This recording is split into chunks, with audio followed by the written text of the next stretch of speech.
ঘৃতকুমারী গাছের ভিডিও তোমরা অনেক দিন ধরেই আমার কাছে দেখতে চেয়েছিলে। আমার বাগানে ঘৃতকুমারী গাছ অনেক রয়েছে, তার মধ্যে এই গাছটা আরেকটা। কুমারী মানে ওই তোমাদের যেটা পরিচিত নাম অ্যালোভেরা।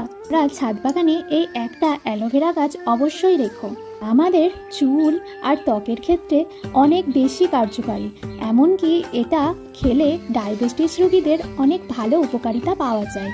তো চলো আমি কিভাবে অ্যালোভেরা গাছের যত্ন করি তোমাদেরকে ভালো করে একটা ভিডিওর মাধ্যমে দেখিয়ে দিই।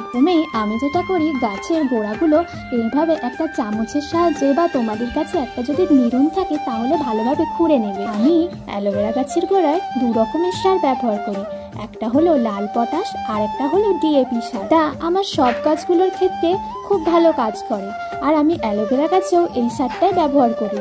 আর অন্যান্য সময়ে পাতা পচা সার আমি এই গাছটাতে দিয়ে থাকি, আর মাঝে মধ্যে দিই খোল পচা, যার জন্য আমার অ্যালোভেরা গাছের পাতাগুলো ভালোভাবে চওড়া হয় আর বড় হয়ে যায় তাড়াতাড়ি।